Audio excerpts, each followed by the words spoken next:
Empleo, salario, economía en general son temas que están presentes en la campaña electoral que uno imagina que con el paso de las semanas también generarán diversas reacciones. Ahora bien, ¿cuánto inciden estos temas al momento de elegir un precandidato, de elegir un presidente en una campaña electoral? ¿Qué se puede esperar de los próximos meses? ¿Cuál será la postura del Partido Independiente en esta campaña? De varios temas estaremos hablando esta noche con el ministro Mieres. Bienvenidas, bienvenidos a Así con el Salado B.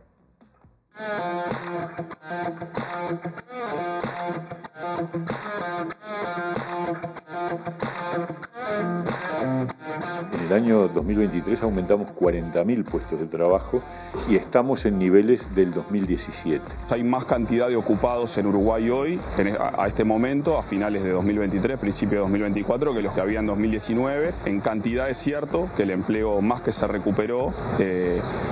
En términos de calidad del empleo es más discutible porque hay algunas dimensiones de la calidad del empleo que pueden estar un poco mejor que en 2019 y otras que están un poco peor. El salario real, como muestra el gráfico, va a ser igual en 2023 al que era en 2019.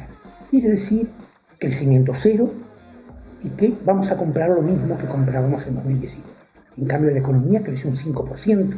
Algunos han dicho, no, pero ha crecido el empleo, pero en realidad la calidad del empleo no. Bueno, tenemos más formales que antes, a pesar de que hay más gente en el mercado de trabajo, y hablar de formalidad es hablar de calidad del empleo. Cuando cae la pandemia hay un acuerdo, que se hace también con los sindicatos. Y el acuerdo fue, vamos a privilegiar empleo y no salario. Las dos cosas es imposible. Si aumentamos el salario como debemos aumentarlo, las empresas en esta crisis van a prescindir de trabajadores.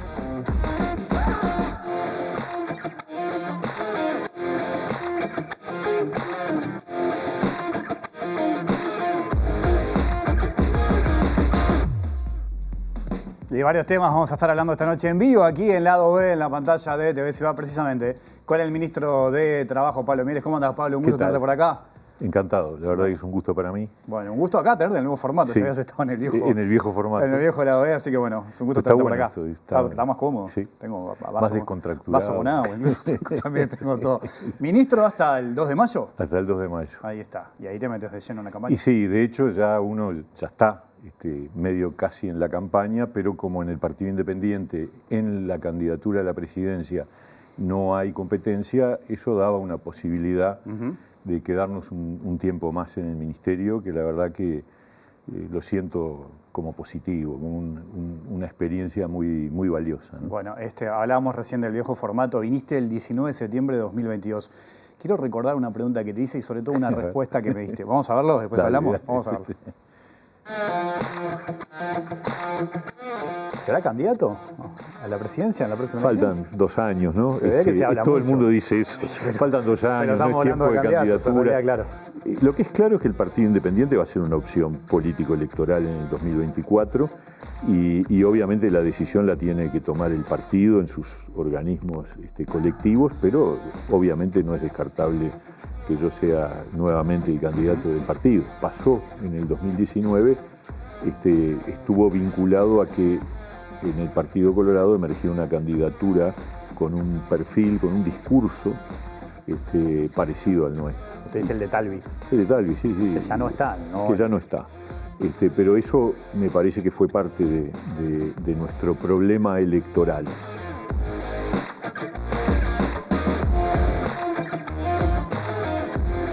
Yo capaz que estaba, Pablo, un poco ansioso, que ya en 2022 te estaba preguntando si ibas a ser precandidato, cosa que sí, que vas a hacer. Confirmó. Que se confirmó. Y me acuerdo que ahí me decías, no es tiempo de hablar, pero ya hablábamos en ese momento precandidaturas porque había un montón de nombres que estaban sobre la mesa, en ¿no? nuestro país todo el tiempo se habla. El 2 de marzo, después que asume el Los gobierno. políticos, todo el tiempo, en el fondo estamos, para bien y para mal, en parte también porque la política es sobre todo el respaldo ciudadano, y el respaldo ciudadano es el voto. Entonces, siempre en la cabeza de los políticos está incluso pensar qué es lo que va a pasar en el próximo periodo, desde que empieza el siguiente. Pero sí, nosotros, la verdad, yo cuando agarré el ministerio, bueno, habría que ver qué era lo que iba a ocurrir, pero uno siente que transcurrido el tiempo, la gestión en el ministerio nosotros la evaluamos positivamente, exitosa, y por lo tanto abre un crédito que esperamos que la ciudadanía nos apoye en la medida que sea, pero que haya un respaldo a un partido que ha probado en esta instancia que además de su rol parlamentario, que es histórico y donde no nos iba mal, al contrario, tenemos, porque Iván Posada ha tenido una gestión excelente, vale por varios diputados en el Parlamento, pero no habíamos tenido la posibilidad de mostrar gestión de gobierno. Y eso ocurrió en este periodo, no solo en el Ministerio de Trabajo, sino en otros ámbitos.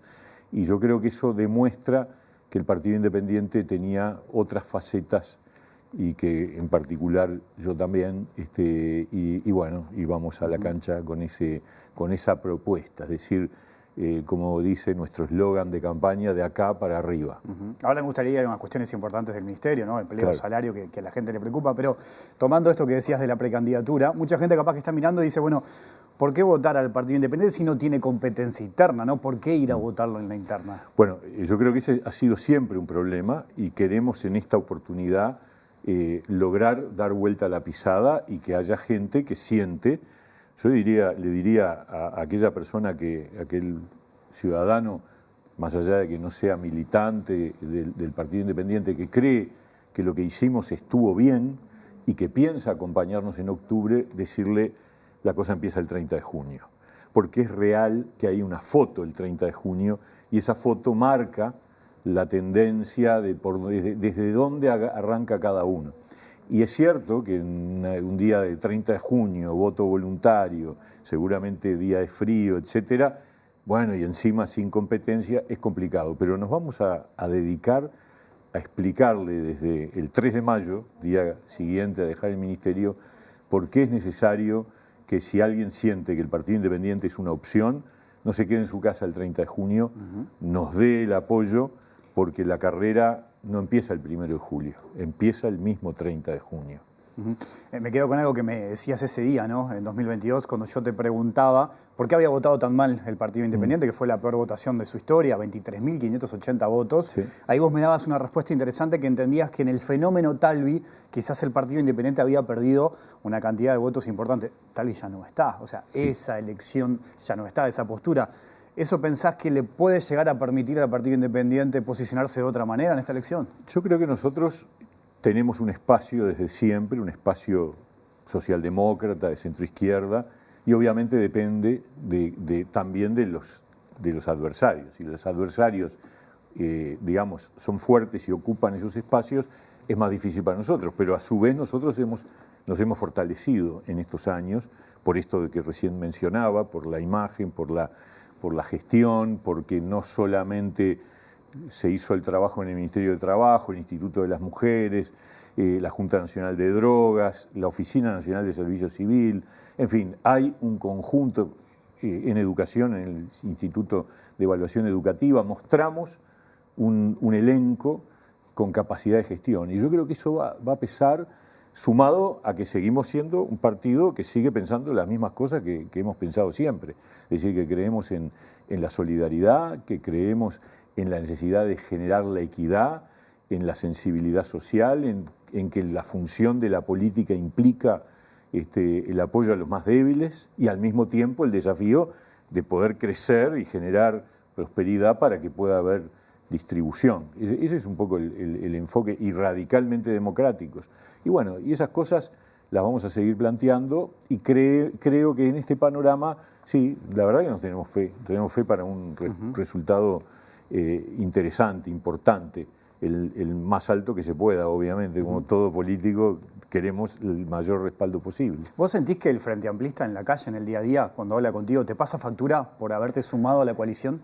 Yo creo que hay de todo, ¿no? Yo creo que, pues, seguramente los más militantes, pero ya no, con nosotros siempre han tenido como una cosa, quizás porque nosotros somos en la historia más lejana, la mayoría de nosotros gente que estuvo en el Frente Amplio y se fue, entonces esas cosas generan también cierto enojo, cierta distancia. Pero también creo que hay muchos frente amplistas que valoran lo que hemos hecho, que reconocen que hay una cercanía y que obviamente nos respetan. Yo me llevo muy bien con muchísima gente del Frente Amplio, también de los partidos tradicionales, por supuesto, y eso es independiente de si estamos en una coalición o no estamos. Pues yo creo que también ese es otro punto, es decir, yo creo que la coalición era el camino que había que tomar, que en el Uruguay del 2019, del 2020, y creo que es el que hay que continuar en el 2024, pero esas cosas van y vienen, las coaliciones implican acuerdos donde hay socios, y los socios somos distintos y tenemos cosas que compartimos y cosas que obviamente discrepamos. Has dicho en más de una ocasión que el Partido Independiente es la pata de la izquierda dentro de la coalición.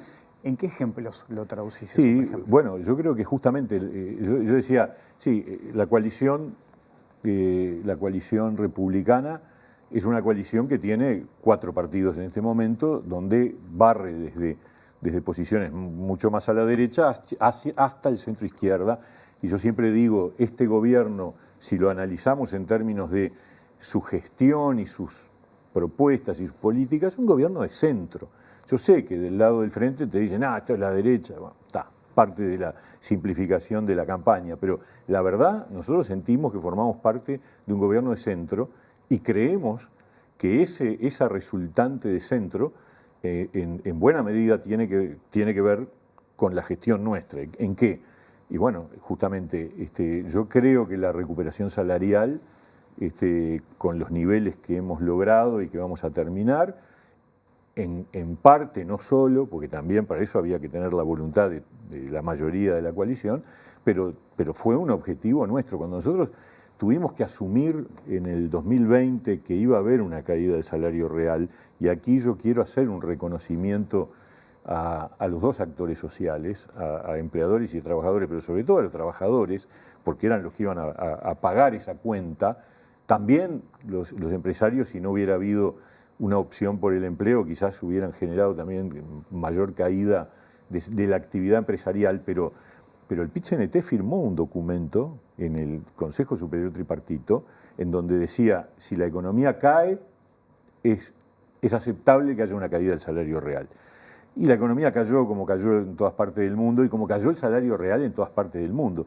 Y eso yo se lo reconozco al PIT-CNT. Nosotros tuvimos unos meses, desde que arrancó el gobierno hasta julio, en donde nos reuníamos prácticamente a diario, porque el mundo estaba en un momento donde nadie se sabía qué iba a pasar. Y bueno, y hubo un acuerdo. Y nosotros agregamos ese compromiso que hemos cumplido, que es que una vez que la economía se repusiera, íbamos a recuperar el poder adquisitivo del salario y vamos a terminar arriba del 19. Porque eso que apareció Lesker hablando allí en el tape, va quedando atrás porque como la inflación además bajó más y los consejos de salarios determinaron la recuperación completa sobre la base de una expectativa de inflación un poco más alta de lo que realmente va a ocurrir, ya estamos arriba del 2019 y seguramente este año va a seguir creciendo el salario real. Entonces, para mí es un orgullo porque es una promesa cumplida, es decir, recuperar el poder adquisitivo y superar incluso al último año previo a la pandemia, me parece que es un objetivo que es muy positivo para todos, que tendríamos que aplaudirlo todos, ¿no es verdad? Y al mismo tiempo con un empleo que tiene hoy unos 74.000 puestos de trabajo más que los que había en el 2019. Ahora, me quedo con eso, Pablo, porque según el Cuesta Duarte, el Instituto del PIT-CNT, cerca de 500.000 personas ganan menos de 25.000 pesos. Recién hablabas desde el Partido Independiente ponerse del lugar de los más débiles, la sensibilidad de izquierda. Sí. ¿Qué lectura como ministro tenés? Porque es una cifra muy importante esa también. Yo creo que eso sigue siendo un desafío.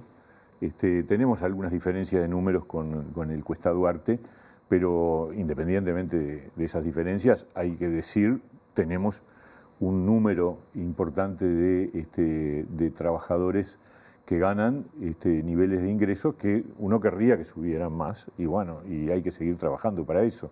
Pero, a ver, estamos hablando de diferencias con respecto al gobierno anterior que tampoco son muy grandes en relación a cantidad, porque el Cuesta Duarte dijo, en el año 22 hay 100.000 trabajadores más que ganan menos de 25.000 que los que había en 2019.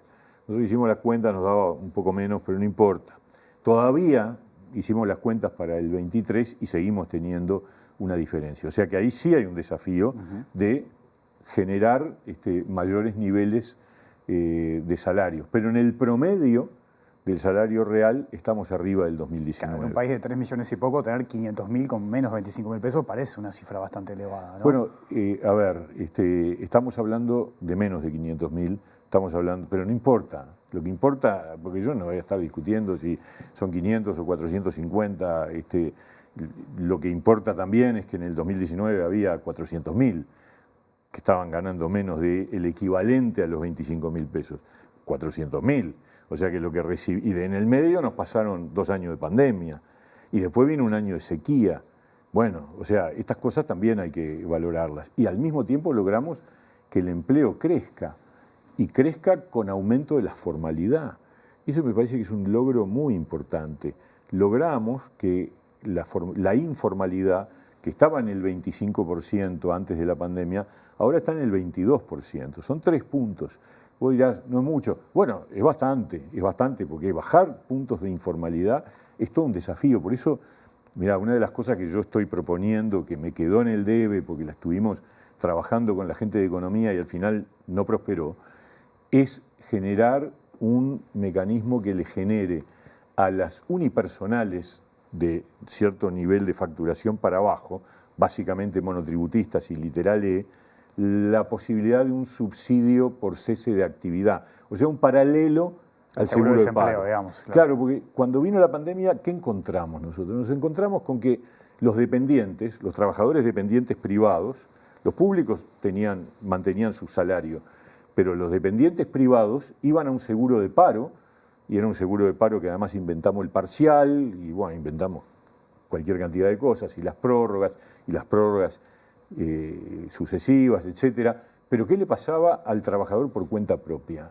A esos 30, 40.000 trabajadores que facturaban, pero que muchos de ellos le facturaban a una empresa, porque le vendían sus servicios a una sola empresa. Y esa empresa, cuando llega la pandemia, dice, mirá, tengo que parar, así que no me factures el mes que viene. ¡Bumba! Caían de 100 a 0 sin ningún tipo de red de protección. Entonces, sobre esa idea empezamos en su momento a ver si no podíamos. En aquel momento se hicieron subsidios para unipersonales, pero subsidios de 3 meses, era una manera de sostener. Pero dijimos, y esto deberíamos convertirlo en un sistema más permanente. ¿Por qué? Y porque en realidad ese riesgo de que vos estás facturándole a un solo proveedor, digamos, a un solo empleador, pero no sos dependiente, y si de un día para el otro esa empresa, por la razón que sea, no te necesita más, tú te quedás sin nada y sin tiempo además para recuperarte, que es lo que permite el seguro de paro. Entonces, hay una posibilidad, nosotros la tenemos muy analizada, de incorporar una especie de subsidio por cese de actividad durante un tiempo, que podrá ser similar al seguro de paro o un poco menos, dependiendo de los números, pero me parece que eso sería una señal que ayuda a generar más atractivo por la formalidad a gente que de otra manera, tiene menos incentivo para pagar el aporte de monotributista. Sí, destacabas recién la creación de 74.000 puestos de trabajo. Ahora, el senador Vergara, ex ministro de Economía, dijo que la mayoría de esos trabajos son en la informalidad. No, a ver, él dijo una cosa que es cierta, que es que el crecimiento del empleo entre el 22 y el 23 fue mayoritariamente informal. Estamos hablando casi 34.000 puestos de trabajo en ese año, por ejemplo. Por ejemplo. Pero él apuntaba que todos eran dentro de la informalidad, ¿no? Todos no, una mayoría sí, pero entre el 22 y el 23. Pero cuando vos tomás los 74.000 ya no estamos hablando de informalidad, porque simultáneamente ha caído la informalidad y ha caído a pesar de que hay más puestos a pesar de que hay más gente en el mercado de trabajo, porque es más difícil bajar la informalidad cuando hay mucha más gente trabajando o activa, digamos, para hablar, trabajando o buscando trabajo. Es más difícil que no te empiecen a caer a aparecer más informales. Por eso ocurre eso. En el año 23 hay un crecimiento de informalidad, porque lo que pasa es que tenemos una población económicamente activa que es la más alta desde el 2015. Desde el 2015. O O sea, la cantidad de personas activas, esto es, que trabajan o buscan trabajo, es la más alta desde 2015. Eso es un dato muy relevante.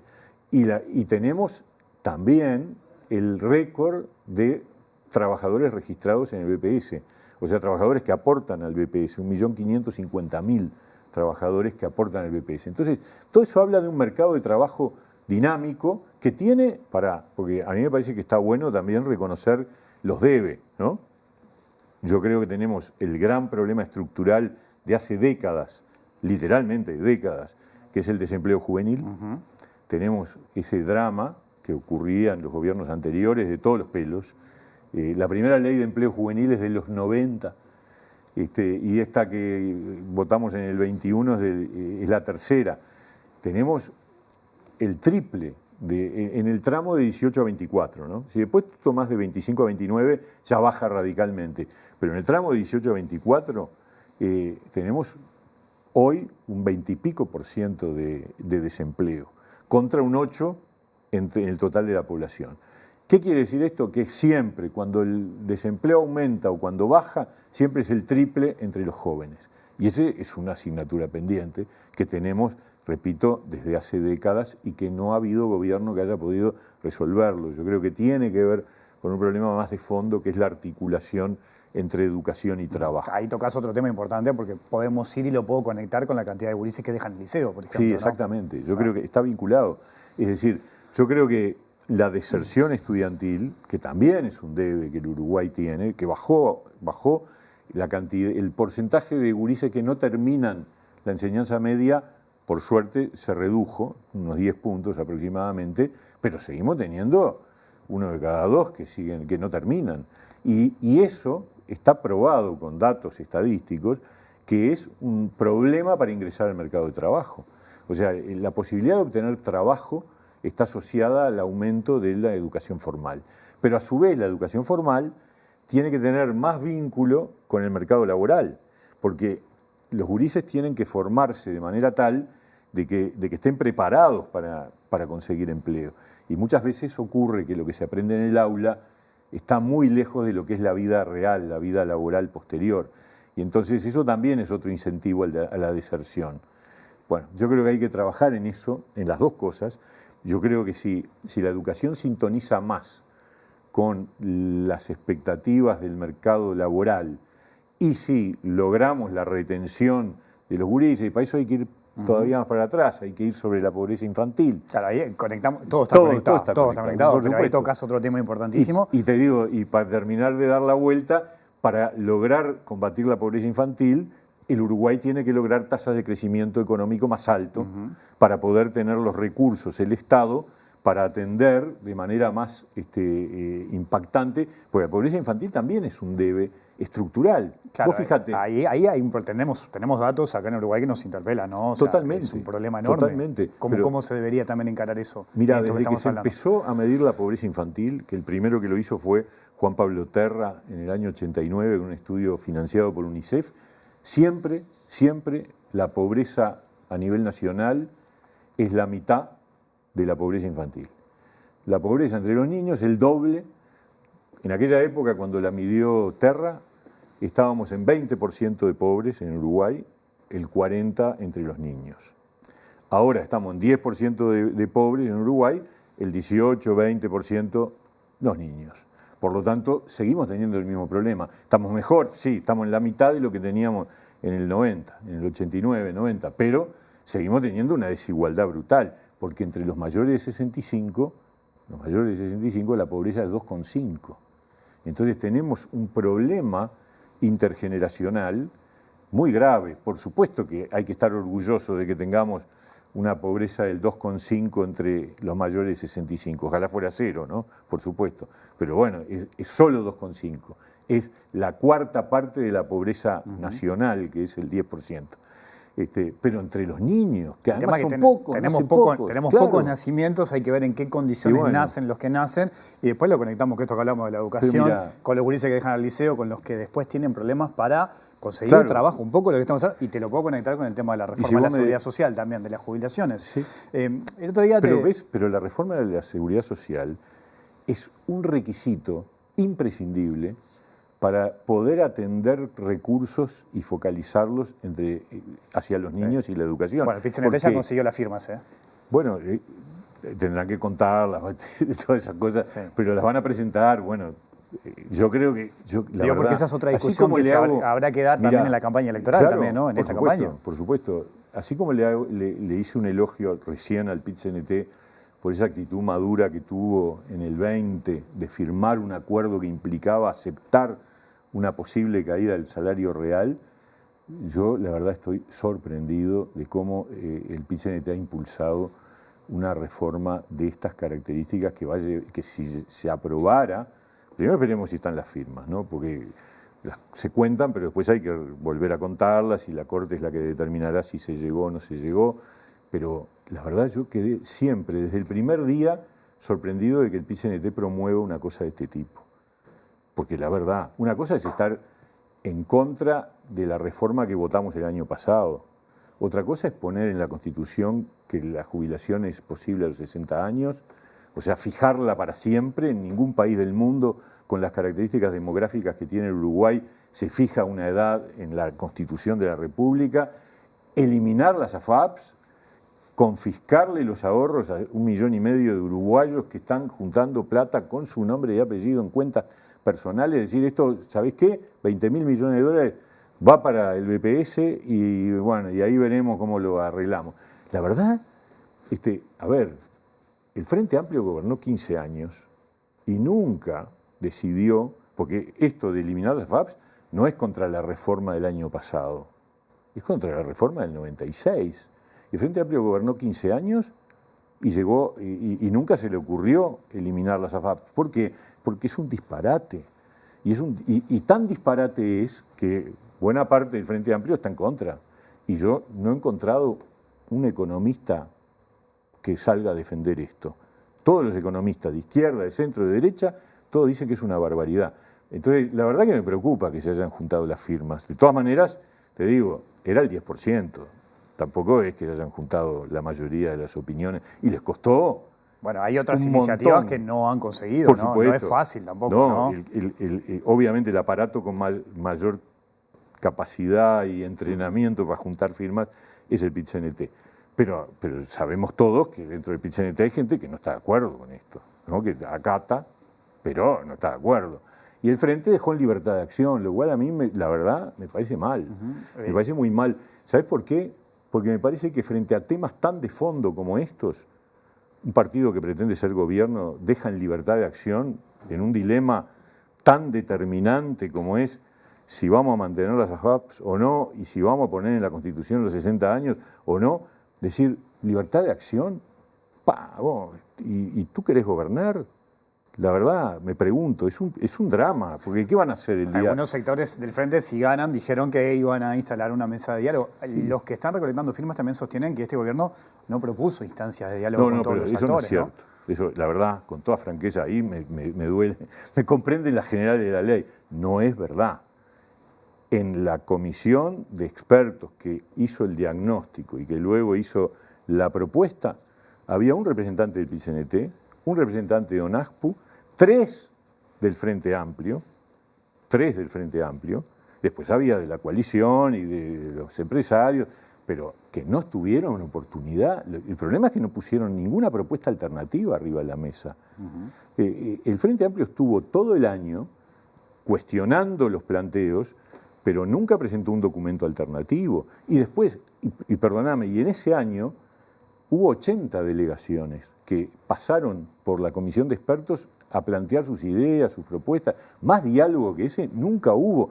Y todavía después, cuando se elabora el anteproyecto de ley de reforma de la Seguridad Social, el presidente de la República va a la sede del Frente Amplio y le dice a Fernando Pereira, que ya era el presidente del Frente, este es el anteproyecto, queremos los aportes de ustedes, sus críticas, Nunca nos plantearon nada, no nos propusieron nada. Dijeron, vamos a esperar a que llegue al Parlamento y ahí vamos a discutir. O sea, diálogo hubo todo el que pudimos, pero para dialogar se necesitan dos partes, ¿no? ¿Verdad? Entonces decir que si nos toca ganar, vamos a convocar a un gran diálogo social, me suena una manera de esquivar que no tienen una posición común. Por eso tampoco el Frente puso una propuesta alternativa, porque están con diferencias. El PIT-CNT, esta reforma, esta propuesta de reforma, se votó por un tercio mayor, nada más. O sea, había 3 posiciones. Había un tercio que decía que no había que juntar firmas, que no había que hacer un plebiscito, un tercio que decía hay que derogar la ley nueva, y un tercio que resultó por 2 votos mayor que los otros 2, que propuso, con todos los respetos, esta barbaridad. Y el PIT-CNT se sumó todo atrás de esa barbaridad. Pensando en el futuro. Pero ahora vamos a tener, si se juntaron las firmas, se va a discutir vamos a tener ahora. meses para ¿Vas debatir. a debatir? Pero por supuesto. ¿Venís a la OVEA a debatir también? Y bueno, vos decime con quién. Bueno, y lo después armamos, vemos. lo armamos, pero por el bien de la sociedad y la población de la OVEA. Primero contemos la firma, para ver si vale. Digo, claro, porque... Bien. Pensando en el futuro de la coalición, ¿no? Me acuerdo en campaña tuviste diferencias muy grandes con Manini, con Cabildo Abierto. Cabildo Abierto es un partido que llega a la política con el discurso de se acabó el recreo, con cortar según Cabildo algunos vicios de la política. Después tuvo algunos episodios bastante complejos. Por ejemplo, pienso en la salida de Irene Moreira al frente del Ministerio de Vivienda, que llevó, hasta donde tengo entendido, que hoy la calle Pau y Manini prácticamente no se hablan, que no hay diálogo.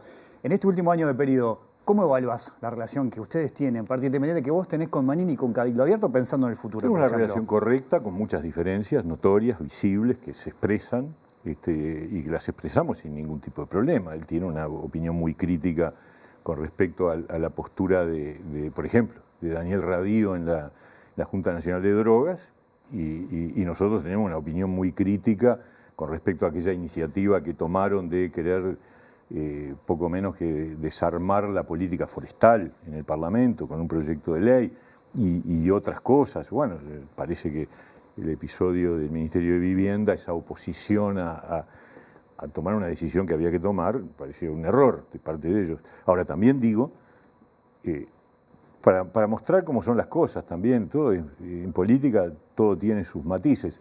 Nosotros tenemos en el equipo del Ministerio de Trabajo, que la verdad que ha funcionado muy bien, gente de todos los partidos, de los 4 partidos de la coalición, incluido un representante de Cabildo Abierto, y hemos trabajado muy bien, muy bien. Por lo tanto, estas cosas tienen sus matices.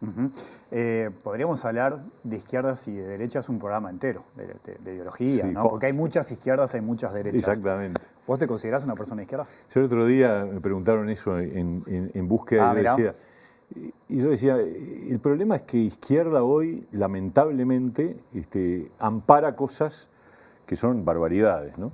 Como Maduro en Venezuela, como el régimen cubano, autoritarismos puros y duros, y tienen el mismo membrete de izquierda. Ahora, si vos me decís una izquierda democrática, socialdemócrata, con preocupación social, pero que reconoce la importancia del mercado y de la competencia, nosotros ahí estamos. Ahora, para algunos de los que se llaman de izquierda, eso no es izquierda, eso es derecha. Bueno, entonces es un debate que a esta altura más vale salir del nominalismo y ir a los bifes, es decir, a las cosas, a los contenidos.